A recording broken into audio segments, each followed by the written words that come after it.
Child abuse पर जो हम लोग पिछले 7 पार्ट्स में बातचीत करते आ रहे हैं, उसमें मुख्यतः 2 कैटेगरी में बांटा था हमने।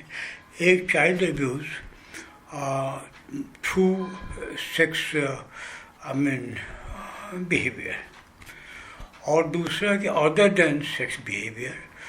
उसका अदर देन बिहेवियर, अगर सेक्स बिहेवियर को समझ लिया जाए, उसके उस एस्पेक्ट को समझ लिया जाए, तो दूसरे को समझने में आसानी होती है, पॉइंट 1।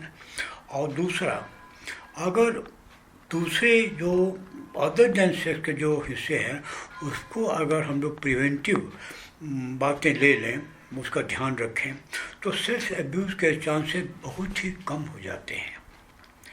जो सेक्स एब्यूज़ के चांसेस वहाँ पर होते हैं, अधिक संभावना होती है जहाँ पर ये आप दूसरी जो प्रवृत्तियाँ हैं उन सबों का में आप मिसमैनेज करते हो।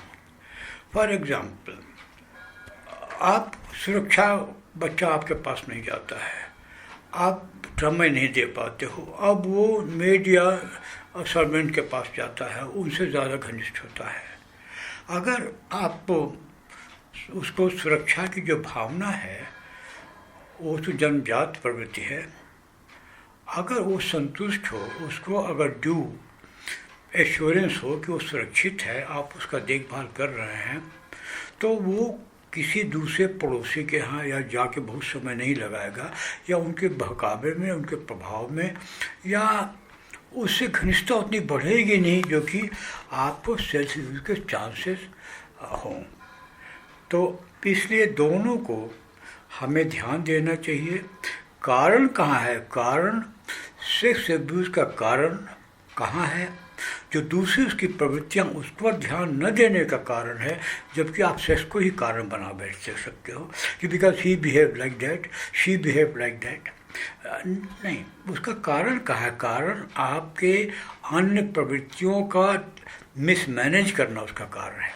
हाँ, ये कैसे मिसमैनेज करने से आप बचें प्रवृत्तियों को और रिजल्टेंट सेक्स एब्यूज़ को, इसको हम प्रिवेंशन के कटे में लाते हैं। उसकी प्रवृत्तियों को ऐसे मत जाने दें, ऐसा मिसमैनेज नहीं करें जिससे कि वो आगे के परेशान घपले हों सेक्स एब्यूज़ के, उस पर हमको ध्यान देना चाहिए।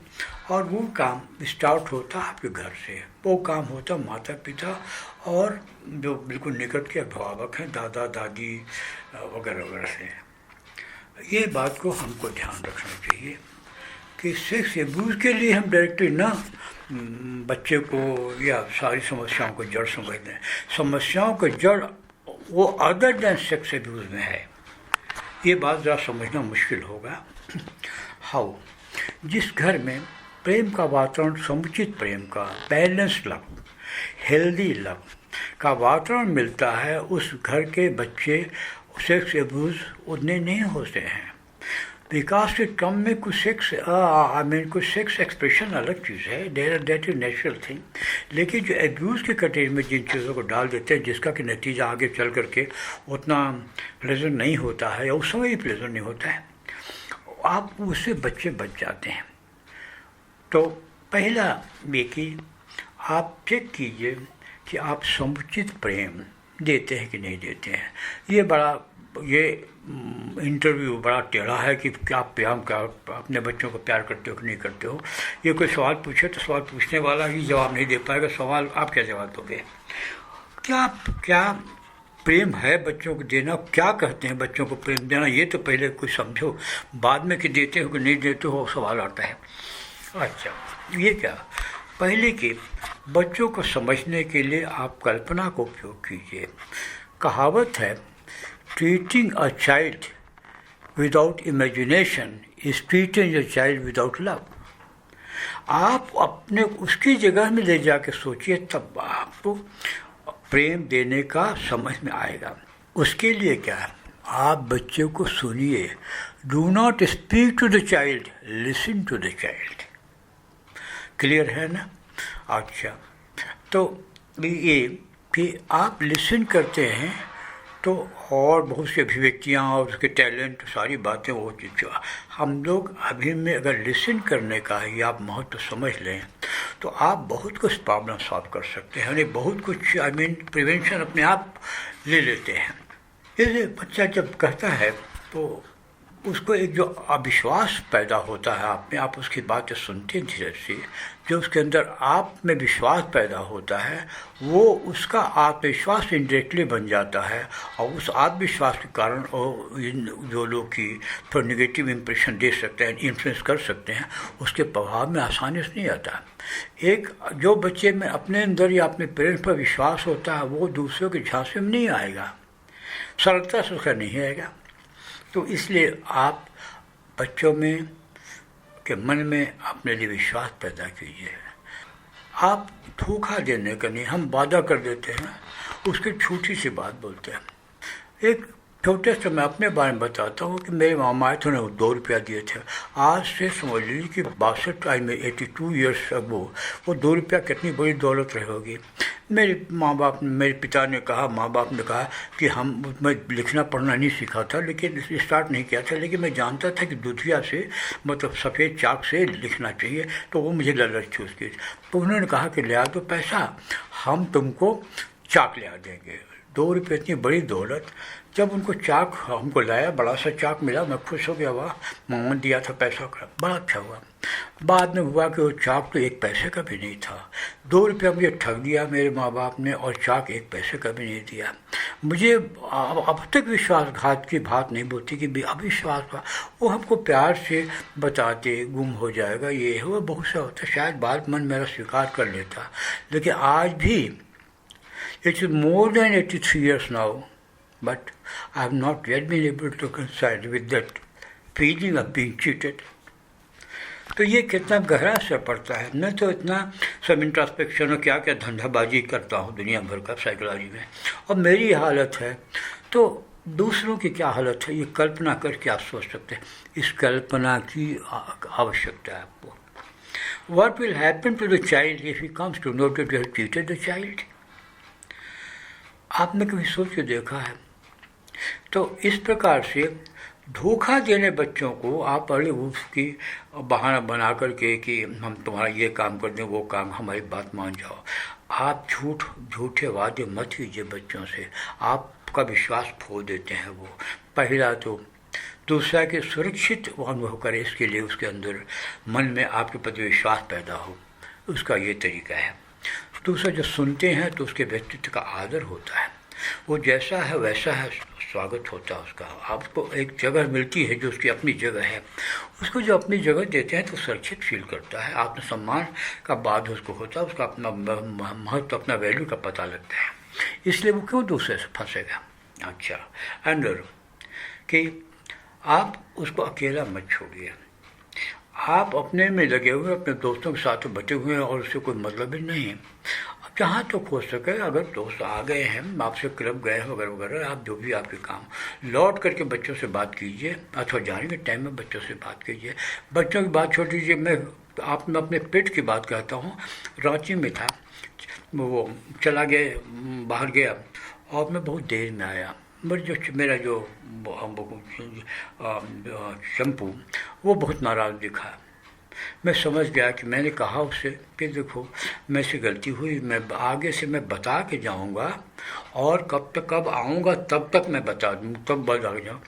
मैं तीसरे दिन बाहर गया, मैं कहा चंपू मैं बाहर जा रहा हूँ और मुझे 3 घंटे तो ज़रूर लगेंगे, उससे आगे भी लग सकते हैं। मैं 3 घंटे 3.25 घंटे चंपू, कोई भी उसके ऊपर प्रतिक्रिया नहीं थी। तो ये मुझे बच्चे, चाइल्ड ही, आई मीन एक डॉग भी, एक पेट भी समझता है, और अब बच्चे से वो तो बहुत अधिक डेवलप्ड है ना। तो इस प्रकार से उसको आश्वस्त भाव रहने के लिए कि आप जो कहिए उसको निभाइए, नहीं तो कहिए कि नहीं होगा। देखिए, फ्रस्ट्रेशन बड़े बच्चों में जितना, अमीर बच्चों में जितना, गरीब बच्चों में, तो गरीब बच्चे आशा ही नहीं करते, उनके बाप आशा तो नहीं देते कि तुम्हारे लिए हम हाथ खिलाएंगे। लेकिन बड़े तो सोचते हैं आप इतना सब कुछ है, मेरे लिए भी तो कुछ लाओगे। तो इस तरह से अपनी क्षमता से अधिक बच्चों को बताने की मत कोशिश है, चाहे वो आपकी अमीरी हो, आपकी आर्थिक हालत हो, सामाजिक हालत हो। ये मत बोले तुमको हम कलेक्टर बनाएंगे बड़े होने पर, तुमको हम ये रसगुल्ला खिलापन हो, हम बेटा गुड़ खिला सकते हैं, मेरी यही हो रहा है। पापा उनका तो लगा रसगुल्ला खिला, बेटा उनके पास ज़्यादा पैसा है, हमारे पास कम पैसा है ना, उनके बड़े हैं हमारे छोटे हैं। बच्चा कंप्रोमाइज़ कर देगा 2-4 मिनट में, लेकिन धोखा देंगे तो कभी नहीं कंप्रोमाइज़ करेगा, लाइफ भर नहीं कंप्रोमाइज़ करेगा। और बड़ों से जब बच्चे बड़े हो जाते हैं और अपने माँ बाप के प्रति, अपने बड़ों के प्रति दुर्व्यवहार करते हैं, उसमें बहुत बड़ा कारण है कि वो धोखा खाए रहते हैं, तो उनको तंग करते हैं, बदला लेते हैं अनजाने ही। दोनों से कोई नहीं जानता, मगर ऐसे भी होता है। हाँ, और ये तो प्रिवेंशन का हम लोग जनरल बातें कर रहे हैं, टाइप पॉइंट वाइज बातें नहीं कर रहे अभी।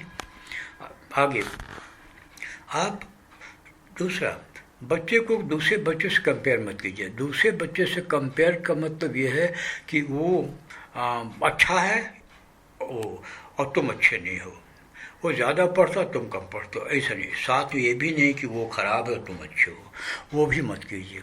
यानी दूसरे बच्चे को आप उसको ये मत बताइए कि दूसरे बच्चों से वो श्रेष्ठ है, न तो ये बताइए कि उसके बच्चों से हीन है। इसका एक म्यूजिक उदाहरण हमें देते हैं, आपको हंसी आएगी थोड़ी सी। क्या हुआ, एक बच्चा मेरे पास, मैं तो सब बच्चे दादाजी दादाजी करते थे, जितने कॉलोनी के बच्चे थे, बड़े प्यारे, सब हर बड़ी बात भी शिकायत करते थे, माँ बाप का झगड़ा ही बताते थे। तो एक बच्चा आया, बड़ी लड़की, क्या भाई, दादी दादी आप जानते हैं, क्या आप जानते हैं बेटा, वो ना कि वो जो आंटी है ना, वो बोले हाँ वो पागल है। अच्छा, तुमको कैसे मालूम हुआ कि पागल है वो? क्योंकि चुन्नी भी पागल है, तो पागल है तो उसकी माँ ही पागल होगी ना। हाँ, ये भी पागल होगी, साबित हो गया। हाँ बेटा, वो तो मैं अपना क्या बताऊँ, आज बोलिए कैसे मालूम हुआ कि पागल है दोनों माँ बेटी? देखिए, वो बोलती थी ना बंगला में, वो जैसे हिंदी ट्रांसलेशन, मेरी बेटी है, मेरा बेटी चन्नू है, वो बहुत अच्छा पढ़ती भी है, लिखती भी है, गाना भी गाती है, नाचती भी है, झगड़ा मतलब चुप भी रहती है, घर का खाना बनाती है, बहुत प्यारी प्यारी है, ये बोलती है। तो हम बोले इसमें पागल? हाँ, पागल ही तो ऐसा बात बोलेगा ना अपने बच्चे को। इवन बहुत बड़ा साइकोलॉजिस्ट भी इसके लिए समझने में मतलब वही बात बोलेगा कि क्या is it normal? No, it is not normal. अब तो मैं चला गया, ठीक है, कुछ बात आ गई। मैंने देखा उस बच्चों को सब चिढ़ा रहे हैं, उस बच्ची को, ये लड़कियां सब बोले बंगला में है वही वाला कि अमर में काज गान करे, नाच करे, खावा खाए कि क्या कहते हैं, अमर के बाद कहे आगे बच्चों की पुट्टी सुसु करे पुट्टी करे, अमर में भाग नाच करे, गान करे, सुसु करे, पुट्टी करे, सब उसके पीछे चिढ़ाने लगे। आई हैव टू इंटरमीन, मेरा 10 रुपये का पेट्रोल अभी चॉकलेट खर्चा हो गया उन लोगों का, मामले को जो इतना झमेला होता जा रहा था चिढ़ाने का। Age was to be settle down. वो बच्ची की बहुत ज़्यादा परेशानी पड़ने लगी थी। जब सारे बच्चे यहाँ उसको चढ़ाने लगे तो बच्चे भी चढ़ाने लगे थे। तो आप जब तुलना करते हैं, अपने बच्चे को तारीफ़ करते हैं, तो आप बहुत बड़ा खतरा बच्चे में डाल देते हैं। अन्यथा बच्चे को बच्चे से भी तुलना मत कीजिए, उसके कल के आज से भी तुलना मत कीजिए। कल तो तुम पढ़ती थी, आज तेरे को क्या हो गया? कल तो तुमने फर्स्ट आ गई थी, आज क्या हो गया जब तुम सेकेंड आई? पहले सेकेंड आई थी तो फर्स्ट आना चाहिए था, तो खाली बस फर्स्ट ही तो आना था। नो, आगे बढ़िए। दूसरा, कभी भी देखिए किसी बात से अगर उसको हीनता का बोध होता है या उसके चेहरे से आपको पता लग जाएगा, आप नोट कर लीजिए, दोबारा वैसा व्यवहार मत कीजिए। आगे, आपका बच्चा को कोई कारण से रूठ सकता है, नाराज़ हो सकता है, होते हैं, आप सर्वशक्तिमान नहीं हैं, होगा, बच्चा नाराज़ होगा, आपकी अपनी सीमाएं हैं, उसकी भी अपनी सीमाएं हैं। कुछ होता है, आप बात करते हैं, बात को सुनते हैं तो उसकी नाराज़गी वैसे ही कम होगी, फिर भूल भी सकता है। लेकिन प्रिवेंशन ये लेना है कि आप बच्चा रूठ करके सो न जाए, रोता सो न जाए। जब वो सो जाता है रूठ करके, तो नींद में उसका रूठना चला करता है, उसके आंतरिक मन में उसका रूठना घुस जाता है और वो बस वही वक्त जो जागता है तो फिर वही आंतरिक मन है, वही रूठना उसका बना रहता है, और दूसरे दिन भी इस तरह से उसके आंतरिक मन में एक रूठने की, नाराज़ होने की, और इस तरह हम पाते हैं कि अनायास ही बहुत ऐसा होता है कि अनायास से ऐसे उदास हो जाते हैं। क्वाइट लाइकली कि उसके बचपन में जो आपने उदास बना दिया था वो उसको अनकॉन्शियसली प्ले कर रहा है उसके जागने में या उसके व्यवहार में आपस में। तो इसलिए रूठ करके सोने मत दीजिए। इट इज़ बहुत ही डैमेजिंग चीज़ है ये। दूसरा, अब मैं बता चुका हूँ कि माँ बाप झगड़ा करेंगे आपस में, लेकिन बच्चों को ले करके भर झगड़ा मत कीजिए।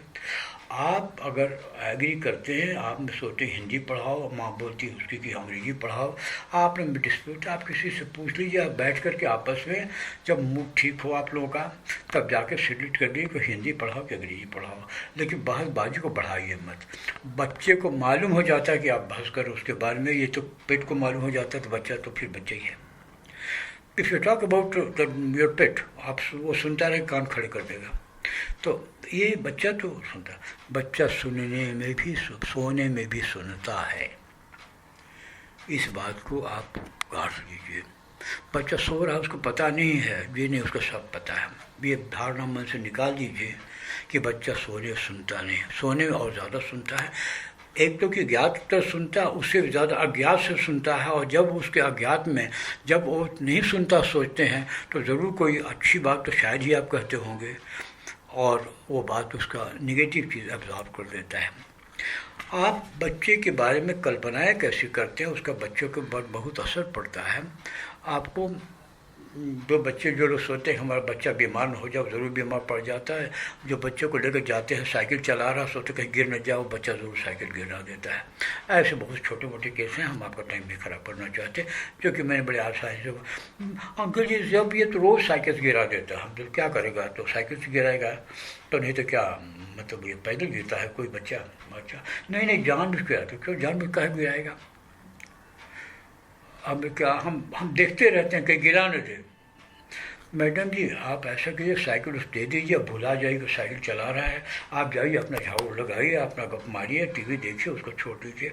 और आप ऐसा कीजिए, आप देख लीजिए, और 3 महीने फिर बच्चा दोबारा, आप आज से मेरी बात मानिए, 3 महीने फिर हमको बताइए कि बच्चा साइकिल गिराया कि लड़ाया कि नहीं लड़ाया, बोला नहीं लड़ाया, 3 महीने होगा नहीं लड़ाया। क्या बीमारी तो आपने पैदा करती थी, लड़ाई वो नहीं लड़ाता थी, लड़ाई आपका दिमाग लड़ाता था। हम लोग इस बात को नहीं मानते। जो माँ बहुत ज़्यादा बच्चे की तबीयत खराब करती है वो ज़्यादा दिन तक उसको बीमार डालती रहती है। कहीं सर्दी न हो जाए, घूमने, ये सब और निगेटिव सिचुएशन बच्चा का मन एब्जॉर्ब करता है, अकॉर्डिंगली वो बिहार करने लगता है। कहीं चोरी करना न सीख ले, 50वीं चुटचा निकलेगा, लाइक दैट। आप उसके प्रति कल्पनाएँ पॉजिटिव लगाइए। इसके लिए बहुत से अभ्यास हैं, वो अभी हम लोग प्रिवेंटिव की बात कर रहे हैं। आप कैसे अपने को सुधारिए इसके बारे में एक विषय है, देखा जाएगा। तो अभी तो चाइल्ड एब्यूज में हम उसको नहीं डाल रहे, अभी चाइल्ड एब्यूज की बात करोगे यार, आगे बढ़िए। आप बिल्कुल से कभी बच्चे को दोष मत दीजिए किसी चीज़ के। अगर वो फेल है तो आपकी वजह से फेल है, अगर वो पास है तो आपकी वजह से पास है। इसलिए उसको आप दोष मत दीजिए, और न तो उसको बहुत तारीफ़ कीजिए। वो कोई एक्सेप्शन नहीं है, जो होगा एक्सेप्शन तब होगा, अभी वही से ये सब बच्चे हैं इस तरह से ये।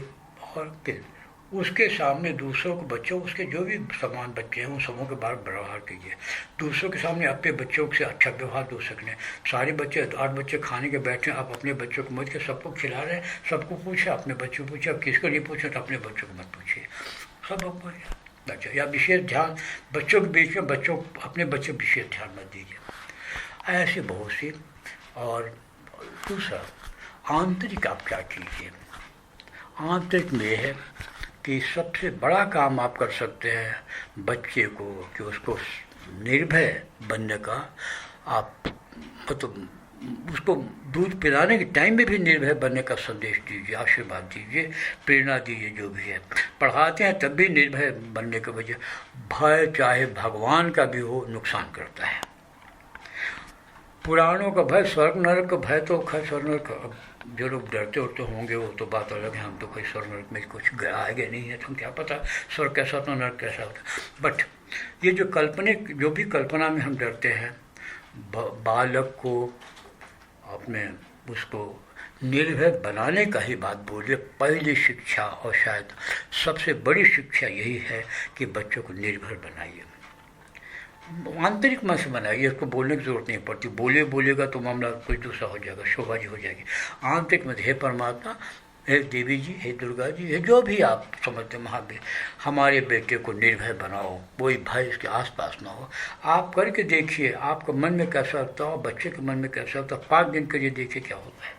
इतना ज़्यादा मेरे के लिए असर पड़ता है साहब का, कोई उसको इन्फ्लुएंस नहीं कर सकता है। He is very well protected. अब बोले महावीर ने प्रोटेक्ट किया, यस महावीर ने विचारों में प्रोटेक्ट किया। आखिर महावीर जी तो गदा लेके आपके सामने बच्चे को प्रकट नहीं होंगे, लेकिन विचार उसके, वो साहसी बनेगा, निर्भय बनेगा, अपनी रक्षा अपने आप कर लेगा, आपको चिंता करने की जरूरत नहीं।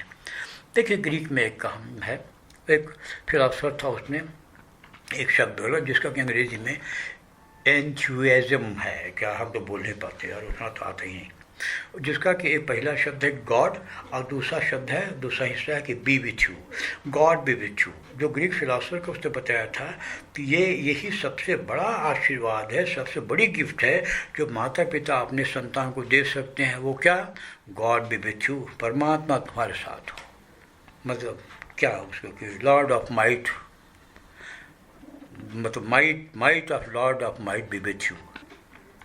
तो उसका जो सर्वशक्तिमान की शक्ति तुम्हारे साथ हो, ये आप गिफ्ट देते हैं। इससे बड़ी आप धरोहर, सबसे बड़ा उत्तराधिकार, सबसे बड़ा गिफ्ट, सबसे बड़ा आई मीन पॉकेट मनी आप नहीं दे सकते हो, सबसे बड़ा है। अच्छा, तीसरा, अपने बच्चे के भविष्य में विश्वास रखिए। अब ये दूसरे के विश्वास, स्वार्थ की बात नहीं है यहाँ पर विश्वास की बात है, शुभकामना की बात है। शुभकामना, पॉजिटिव थिंकिंग ही तो विश्वास है। आप पॉजिटिव थिंकिंग अगर अंग्रेजी में बोले तो पॉजिटिव एटीट्यूड ऑफ माइंड बोलेंगे, और हिंदी बोले तो विश्वास बोलते हैं। अपने बच्चे पर के भविष्य पर विश्वास कीजिए, और बच्चे पर भी आपको अपने आप विश्वास हो जाएगा। कोई झूठ बोलने पर उसका शिकायत करेगा, आप समझ जाएँ कि झूठ है। बच्चा कुछ बोलेगा, झूठ बोला, वो भी आप समझ जाएँ कि शैतानी कर रहा है आपको, क्योंकि विश्वास के आप अंदर आगे। आंतरिक मन की ये सब आंतरिक गुण है जो आप करिए। दूसरा, आप अपने बच्चे को आराम से ये सोचिए कि परमात्मा इसका कल्याण करेगा, ये मेरी प्रॉपर्टी नहीं है, ये मेरा कि जैसे आपके पेट होते हैं, घर होता है, द्वारा बैंक बैलेंस होता हो कि स्वामित्व, आप स्वामी हैं, बच्चे के आप स्वामी नहीं हैं। बच्चा एक स्वतंत्र व्यक्ति आज भी है, बालक के रूप में, और कल भी होगा, एक युवक के रूप में परसों होगा, एक ज्ञानी है, या एक अपना टॉप का मतलब होनहार जिस अपने रूप में होगा। हमारा आधिपत्य नहीं है उस पर, वो मेरी प्रॉपर्टी नहीं है, वो स्वतंत्र है, स्वतंत्र परमात्मा उसको स्वतंत्र रखा है, मैं क्यों उस पर कब्जा करूँ? अब बड़ा होगा तो हमको तीरथ घुमाएगा, ये सबका धंधा, या बड़ा होगा तो हमको कोई तकलीफ नहीं होगी, सब कर्जे चुका देंगे, इसकी शादी होगा, तिलक नहीं मिला, सारे कर्जे चुका देंगे, और 2-4 तो घर में खरीद लेंगे, और हम एक साथ हो लाइक दैट। डू नॉट उस किसी को भाषण मत पाइए, उसका जो करना वो करेगा, आपको जो करना वो कीजिए। और भीतर से उसको आप परमात्मा को अगर कर सके तो बाल कृष्ण का रूप का ध्यान कीजिए।